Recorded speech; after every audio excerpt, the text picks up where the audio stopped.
What's going on, everybody? Welcome in. It is Wednesday, September 7th, and this is your daily dog take. I am Jacob at Roachism13, and today, just a real quick, probably even shorter show than we're normally going to do. I really want to start to talk about the keys to what the Browns have got to do on Sunday to beat the Carolina Panthers and former quarterback Baker Mayfield. First, I would be silly if I didn't mention our amazing friends over at Homage that just absolutely deck you out with the best gear. I got my NFL Jam shirt on again today, rocking that. They are the best place. I will put a link in the description, a link in the comments, wherever, so you guys can go check out Homage and get loaded up with Browns merch for the 2022 campaign that is now 4 days away. I cannot believe that we are 4 days away from actual Browns football that actually counts and that we can actually be very happy or very sad or somewhere in the middle because we just don't know how we feel. But that's probably what's going to be a roller coaster of emotions. It's what we're used to as Browns fans and all that good stuff. So I just wanted to take a minute kind of to start to really look towards how do the Browns beat the Carolina Panthers on Sunday. And we've talked about it all offseason that with Jacoby Brissett at quarterback, they are going to have to lean on this run game.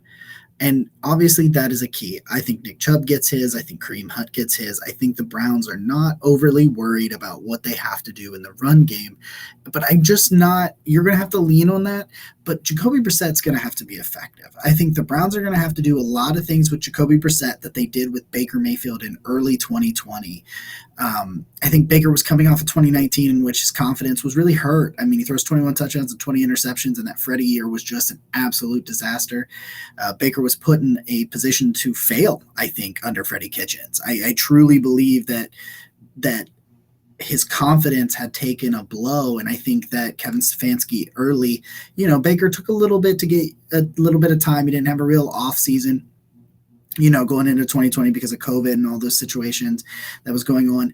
And it took him some time to kind of get his feet under him in Kevin Stefanski's scheme. I think you're going to see similar things with Jacoby Brissett. A lot of quick misdirections, easy reads, scheming dudes open in the flat, little dump-off passes, 5-yard passes, a lot of these things that you hear as confidence builders. I think the Browns have got to start and find a way to get Jacoby Brissett confident in what he is seeing out there, because that Carolina Panthers secondary is really good. I love J.C. Horn.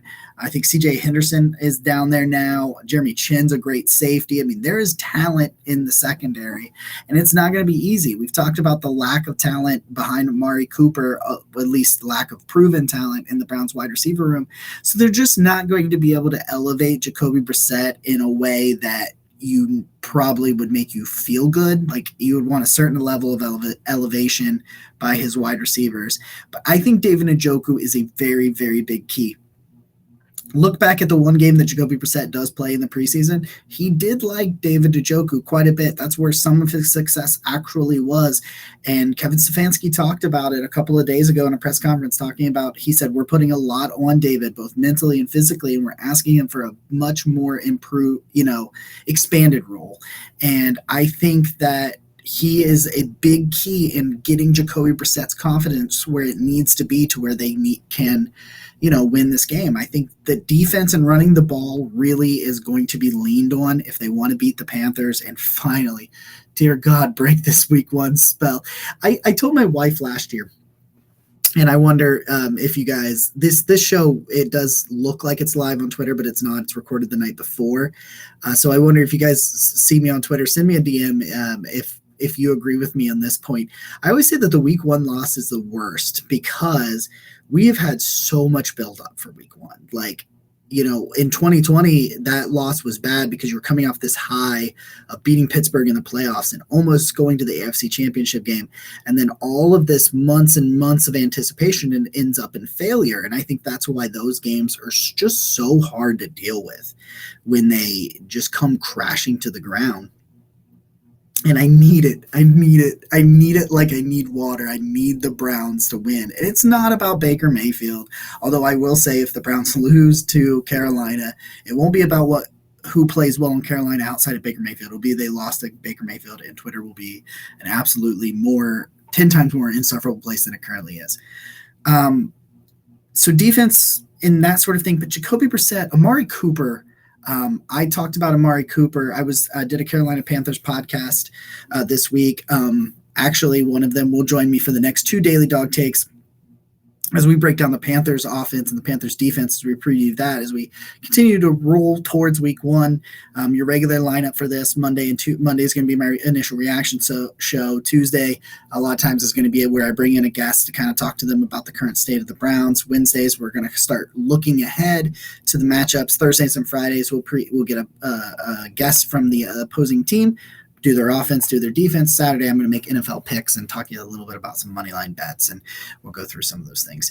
But I was talking to them, and I said, that this game, it's going to come down to if being able to complement that running game. And Jacoby Brissett and Amari Cooper is the difference maker. I said that on the podcast. I think Amari Cooper has got to be effective.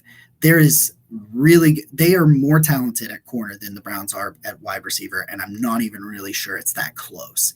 Now, do the Browns have talent? Can DPJ play? Can David Njoku play? Can Amari Cooper play? Can we get enough out of David Bell? Can Michael Woods make a few plays? Like, there are guys that can contribute, but if you're going blow for blow, talent for talent, it's the corner room on the other side beating out this wide receiver room.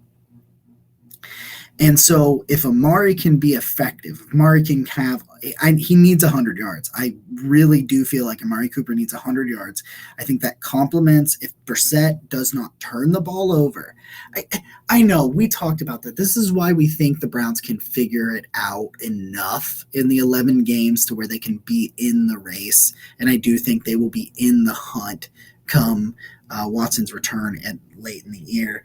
And it's because Brissett doesn't turn the ball over. If Brissett turns the ball over on Sunday more than once, I don't think that the Browns win. I don't want to be that person. I want to be the eternal optimist. But if they turn the ball over, they cannot make up for mistakes. They cannot play behind the chains. We talked about it in the preseason game. That's what kept happening.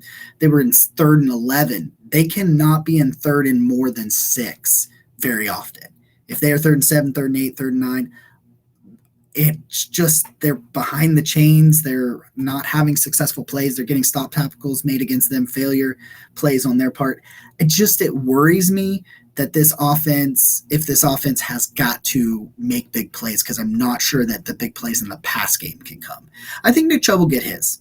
I think Nick Chubb will be fine. I think Kareem Hunt will be fine. I think Nick Chubb goes over 100 yards. But if they cannot complement that run game will not be enough. We talk about this with the Browns defense, right? They're almost begging you to run up the middle. Why? Because they don't think running up the middle you can score enough points to win.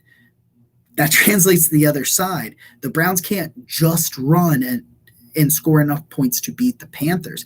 Can they run to score a majority of their points, or run for majority of their yards? Like if it's an even like 200 rushing and 200 passing, yeah, they can, but they can't just run. If Jacoby Brissett cannot be somewhat of a threat, if they cannot move the chains in some situations with the pass game, if it can't be effective and proficient, it's not going to work. It doesn't have to be potent. It's not going to be potent. But if they're able to use the misdirection, use the boot, use the dump offs, use the screen game, use these short, quick, intermediate passes, and throw in maybe a shot play here and there, I think they can get enough from the offense. Jacoby Brissett and Amari Cooper, David Njoku, those guys on offense have got to step up. We know the running game can do it. I know that offensive line will be fine. I'm not worried about those aspects, but those guys have got to show up. Shift to the other side of the ball. I think secondary's ability to disguise coverage and confuse Baker Mayfield is the key.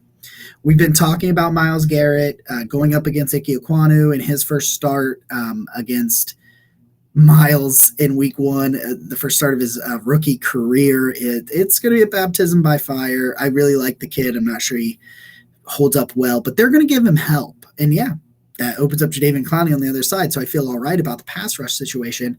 But what I really think they're going to try to max protect Baker Mayfield, I think, because you've seen the stats. We've seen it as Browns fans. We know what it's like when Baker Mayfield is under pressure and he feels that he has to rush situations. The key to that is giving that pass rush time. If Baker can struggle at times with his pre-snap reads, if you show cover 3 and you bail into cover 4, you switch. You show cover 1, but it was actually cover 6, whatever it is. If you are changing the coverage, that's what the Pittsburgh Steelers did in the games that Baker really struggled against them, was they would disguise their blitz and disguise their coverage packages, and Minka Fitzpatrick would roam around, do a bunch of these really crazy, inventive, wild things that you didn't see coming, and he would just beat Baker. They have got to disguise coverage. Goes back to the exact same thing. I think the run game gets theirs. I think the pass rush is fine if the defensive secondary can disguise coverage, confuse Baker Mayfield, and make him hold on for just a half a second more, just 0.2 of a second more, and really not only give extra time, give some small inkling of extra time for this pass rush to get home. I think it gets really interesting. I think that this defense knows Baker Mayfield. It's not going to be easy. I think Baker is going to be fired up. I think Baker does play well. I do think that both teams score around 20 points. I don't think it's going to be – I don't know what the over-under is, but I'm probably going to take the under when we talk about sports bets a little bit later in the week. I just think that these things are – I'm really on Wednesday. I'm confident that the Browns are going to win, but I think that a lot of things are going to have to go right their way. And right now, as I sit right here, I'm only about 60% that the Browns win. I feel good. I think that's better than a lot of fans feel, but I just think that it comes down to some of these unsung heroes. Robbie Anderson. Can you shut him down? Can you make it DJ Moore? I mean, DJ Moore, Robbie Anderson, I think they're good players. Christian McCaffrey that's interesting, right? So let's talk about their best offensive player. It's Christian McCaffrey. If he's healthy, can JOK cover him? I think he can. He's very athletic. He's very quick. He's a great cover linebacker. I think JOK can. I think JOK versus Christian McCaffrey, that is the one-on-one. That is the true 1v1 matchup that I really want to see. How does JOK and Jacob Phillips play against the run with these defensive tackles? If these defensive tackles aren't holding up, are they able to avoid blocks so that they can get to Christian McCaffrey? Or are those blocks able to climb to the second level and stop JOK and Jacob Phillips? It's going to be really interesting. So in summary, as we wrap this thing up today, before we preview the Panthers offense on Thursday, the Panthers defense on Friday, key matchups: Amari Cooper versus J.C. Horn, and JOK versus Christian McCaffrey. Those are if I was to pick one matchup on each side. I really think Amari's got to have a good game. I don't think we can turn the ball over. We cannot let penalties kill us. If they are behind the chains consistently, they are not going to win this football game. It is going to have to be a dogfight, I think, this weekend, because we're just trying to get some confidence going and some things like that. I think the Browns win 20-17, if I'm going to be completely honest, right here, right now. But you could very easily convince me it goes out the other way. Jacoby Brissett has got to complement this run game. And that secondary has got to give a little bit extra pressure to put pressure on Baker. If they can give a little bit extra time so that the pass rush can get a little bit more pressure on him, we know that under pressure he struggles. So the Browns have got to play to his weaknesses, to their strengths on both sides of the ball if they want to win. Guys, appreciate you checking in. I'll see you again tomorrow. Go Browns.